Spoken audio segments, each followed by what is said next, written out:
ಸೂತ್ರ 23 ಸ್ವಸ್ವಾಮಿ ಶಕ್ತಿಯೋ ಸ್ವರೂಪ ಉಪಲಬ್ಧ ಹೇತು ಸಂಯೋಗ. ಪದಗಳ ವಿಭಾಗ. ಸ್ವ ಸ್ವಾಮಿ ಶಕ್ತಿಯೋ ಸ್ವರೂಪ ಉಪಲಬ್ಧ ಹೇತು ಸಂಯೋಗ.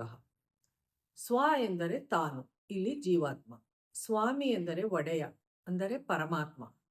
ಶಕ್ತಿಯೋಹೋ ಎಂದರೆ ಇಲ್ಲಿ ದ್ವಿವಚನ. ಜೀವಾತ್ಮ ಹಾಗೂ ಪರಮಾತ್ಮ ಇವರಿಬ್ಬರ ಸಾಮರ್ಥ್ಯ. ಶಕ್ತಿ ಎಂದರೆ ಸಾಮರ್ಥ್ಯ. ಸ್ವರೂಪ, ಸ್ವರೂಪ ಅಂದರೆ ತನ್ನ ಆಕಾರ, ಇಲ್ಲಿ ಜೀವಾತ್ಮನ ಪರಿಚಯ. ಉಪಲಬ್ಧ ಅಂದರೆ ದೊರಕುವುದು. ಹೇತುವು ಅಂದರೆ ಕಾರಣ. ಸಂಯೋಗ ಅಂದರೆ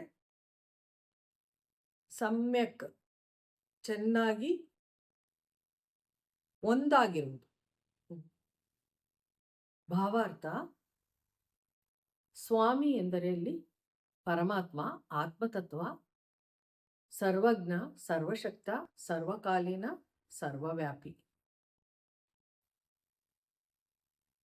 ಸ್ವ ಅಂದರೆ ಇಲ್ಲಿ ಜೀವಾತ್ಮನ ಅಹಂಕಾರ,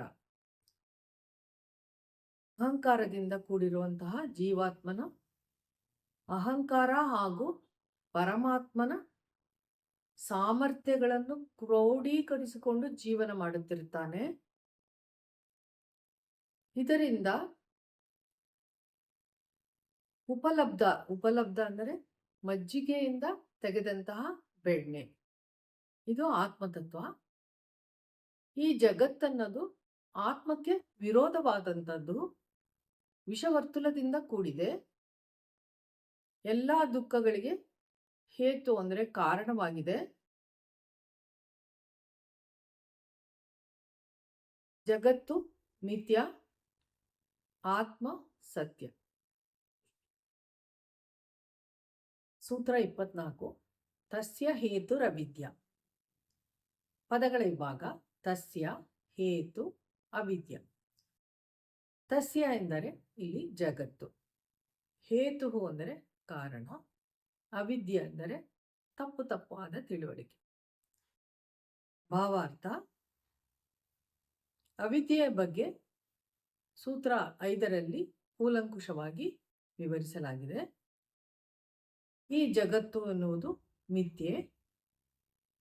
ಇಲ್ಲಿಯ ಎಲ್ಲ ವಿಚಾರಗಳ ಸಂಯೋಗವು ಅವಿದ್ಯೆಯಿಂದ ಉಂಟಾಗಿದೆ. ಈ ಸೂತ್ರದ ಒಳಧ್ವನಿಯು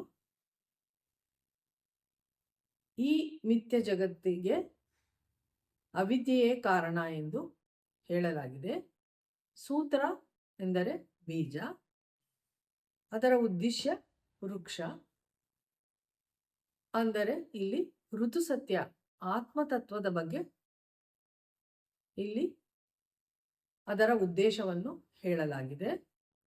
ಈ ಮಿಥ್ಯಾ ಜಗತ್ತು, ಈ ತಪ್ಪಾದ ತಿಳುವಳಿಕೆ, ಇವೆಲ್ಲವೂ